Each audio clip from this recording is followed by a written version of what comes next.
کچھ نعت گو حضرات پیارے مصطفیٰ صلی اللہ تعالی علیہ وآلہ وسلم کو کملی والے کے نام سے موسوم کرتے ہیں، جبکہ بعض لوگ اس طرح لکھنے اور پڑھنے سے منع کرتے ہیں۔ آیا سرکار ابد قرار صلی اللہ تعالی علیہ وآلہ وسلم کو کملی والا کہنا درست ہے یا نہیں؟ اگر نہیں تو مانعت کی وجہ بیان فرمائیں۔ جواب میں لکھا ہے کملی والا لکھنے اور بولنے میں کوئی حرج نہیں، البتہ بعض نعت خواں کملی کی جگہ کملیا کا لفظ استعمال کرتے ہیں، یہ ناجائز ہے۔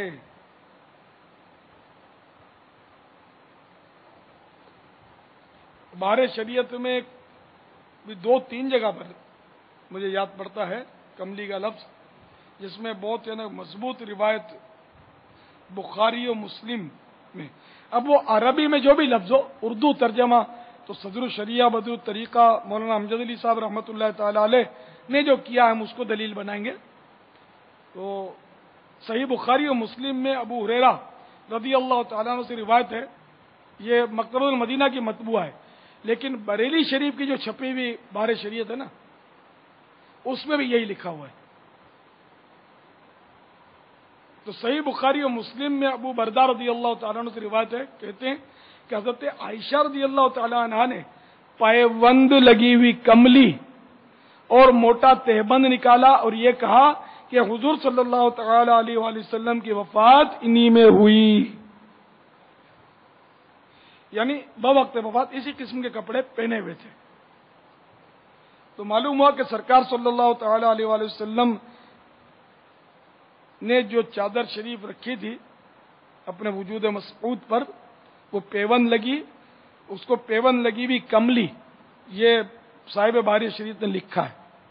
ان کو تصغیر اور نا تصغیر یعنی چھوٹا کرنا، یعنی سرکار سے جو چیز نسبت ہو جائے نا اس کو چھوٹا کرنا یہ جائز نہیں ہے۔ یہ تو ہے جیسے چہرہ، چہرے کو مکھ کہتے ہیں، مکھ بھی کہتے ہیں، مکھ پہ داڑھی سجی رہے گی، تو مکھ کی تصغیر جو ہے نا، مکھ کی تصغیر ہے مکھڑا۔ تو سرکار صلی اللہ تعالی علیہ وآلہ وسلم کے چہرے انور کو مکھڑا کہنے کی اجازت نہیں ہے۔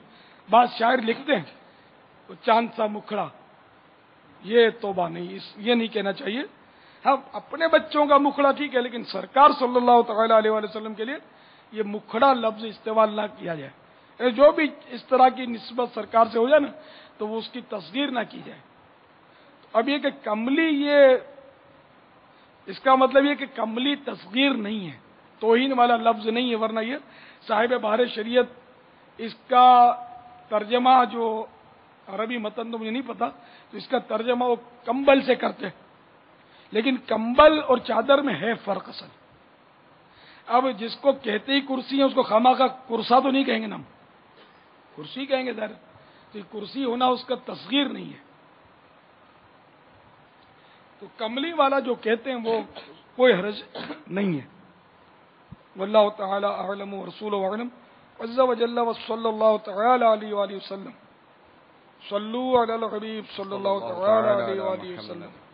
پاپا جیسے کملیا کو جو ہے وہ صدر الشریعہ نے منع فرمائے کملیا کہنا، ہاں کملیا کو منع کیا، وقار الفتاوی میں بھی منع کیا، بڑا بھی بتا بھی جی جی۔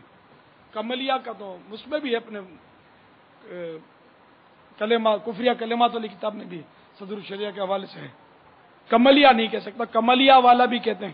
یہ پنجابی میں شعرا جو ہے نا یہ زیادہ کملیا تو مکھڑا تو پتہ نہیں کیا کیا، گھروا، سرکار کے مکان عالی شان کو گھروا نہیں کہہ سکتے، یہ تصویر ہوئی نا، گھر گھروا میں نے چھوٹا، جیسے روپیہ، ہمارا روپیہ تو جب ذرا وہ یوں ذرا غصہ آتا تو 1 روپلی پکڑا دی اس نے، 5 روپلی ٹکا دی، تو یہ روپیہ کی روپلی یہ تصغیر یعنی چھوٹا کرنا، اس کی کھاٹ کی کھٹیا، چادر کی چدریا۔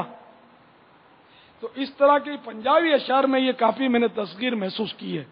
تو اس لیے میں تو یہی درخواست کرتا ہوں کہ ہمارے جو علماء ہیں انہی کی نعتیں پڑھی جائیں، عام شعراء کی اس وقت تک نہ پڑھی جائیں جب تک کوئی مفتی کہلانے والا نہیں ہو، مفتی وہ آپ کو بتا نہ دے کہ ہاں یہ جو کلام ہے یہ شریعت کے مطابق ہے اس وقت تک نہ پڑھی جائے، ورنہ بہت بہت مطلب یہ کہ عام شعراء کے جو نعتیں پڑھتے ہیں اس میں واقعی بعض اوقات بہت اشعار، بعض اوقات کفریہ اشعار ہوتے ہیں. یہ جاہل ہوتے ہیں نا، یہ علماء نہیں ہوتے. عام شاعر نام بڑا ہوتا ہے لیکن وہ عالم دین نہیں ہوتے. تو وہ بھی جب کلام لکھے نا، اگر لکھا ہی ہے تو مفتی سے، کسی سنی مفتی سے چیک کروا لیں اور وہ اجازت دیں تو اس کو پھر عام کریں، ورنہ عام نہ کریں. ہمارے عام اسلامی بھائی بھی شاعری پر اتر آتے ہیں، اسلامی بہنیں شاعریاں کرتی ہیں. اب بیچاریوں کو مطلب شاعری تھوڑی آتی ہے نہ، یہ عام لوگ جو شاعری کرتے ہیں ان کو بھی عموماً شاعری نہیں آتی، متشاعر ہوتے ہیں. متشاعر مانے نقلی شاعر. تو شاعری ایک فن ہے جو بہت بہت مشکل فن ہے، یہ صحیح کہتا ہوں. یہ مطلب ہر ایک کا کام نہیں ہے. بڑے بڑے علماء اور بڑے بڑے مفتی یہ شاعری کے فن کو نہیں جانتے، یہ ایک الگ فن ہے. یہ خود یہ بڑے بڑے مقررین، شعلہ بیان مقررین منچ پر جن کا شعر سن کے نعرہ لگتا ہے، تو ان کے بھی میں نے چیک کیے ہیں. بعض اوقات جب پڑھتے ہیں نا تو اعلیٰ حضرت کے اشعار کو بگاڑ دیتے ہیں. یعنی سب نہیں، مگر یہ میں نے نوٹ کیا ہے، قصدن کوئی نہیں بگاڑتا، توجہ نہیں ہوتی اور شاعری کا فن نہیں معلوم ہوتا تو یہ اس طرح وہ وزن توڑ دیتے ہیں شعرا کے پیچھے کر. یہ بڑے بڑے جو ناطقان ہمارے ہوتے ہیں یہ مطلب وزن توڑ دیتے ہیں. ان کو میرا، میرا، تیرا، تیرا کا فرق نہیں معلوم ہوتا.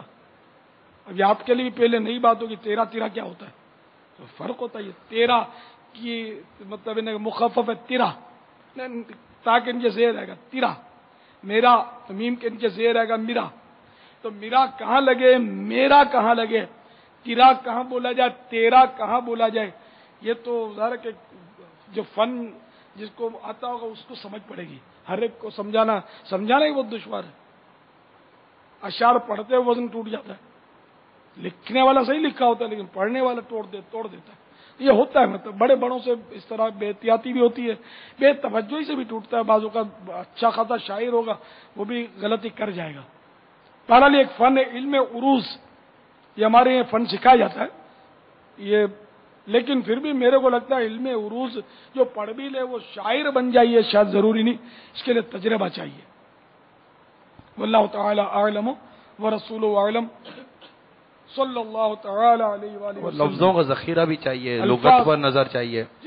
الفاظ کا ذخیرہ تو شاعری کے لیے شرط ہے، اس کے بغیر تو وہ ویسے بیچارے لکھتے ہیں. صحیح بولتا ہوں، اسلامی بھائی اسلامی بہنوں کو تو میں منع ہی کرتا ہوں کہ لکھا ہی نہیں کریں، ان کو آتا ہی نہیں ہے. میرے کو پہلے تو کاپیاں بھر بھر کے چیک کرنے کے لیے بھیجتے تھے. شروعات میں جو جوش چڑھا تھا میں تو تنگ آ گیا تھا، مطلب منع کرتا رہتا تھا میں. پھر میں نے پرچہ بھی لکھا تھا اس پر کہ شاعری ہر ایک کا کام نہیں ہے. وہ نا کسی نے کہا نا شاعری آتی نہیں پر شاعری کرنے لگے، چارہ سمجھ کر شاعری کو سب دیش چرنے لگے. وہ لفظ نہیں بولتا میں کہ کون چرنے لگا، ہر ایک کا کام نہیں ہے. اپنے آپ کرنے کے کام کرو، ورنہ نہ کرنے کاموں میں پڑ جاؤ گے، خدا نہ خدا کفریات نکل جائیں گے تو مشکل ہو جائے گا. وہ شاعری مرشد کی سنت ہے وہ. تو اور کچھ بھی تو سنتیں ہیں نا، پہلے وہ تو اپنا لیں. کم کھانا سنت ہے تو یہ مرشد کے سامنے بیٹھ بیٹھ کے بڑے بڑے نوالے لیتے ہیں، ٹکڑے کرواتا ہے وہ بیچارہ سمجھا کر کہ 2 کرو اس کے 3 ٹکڑے کرو. تو میرے سامنے اگر ہو بھی جاتے ہیں ٹکڑے تو پیچھے اللہ جانے کیا ہوتا ہوگا. ڈر ڈر کر بھی چھوٹا نوالا اٹھاتے ہوں گے، یہ چھوٹا سمجھ کر وہی بڑا ہوتا. تو پھر جب خوف اور ڈر نہیں ہوتا ہوگا اس کو پتہ نہیں کیا کیفیت رہتی ہوگی. کیا چلت پھرت کافی. بابا بارش ہو رہی ہے باہر. اچھا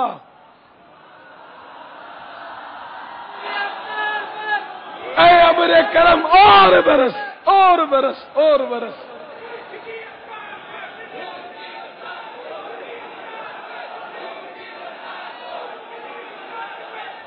اس میں میرا کیا کمال ہے.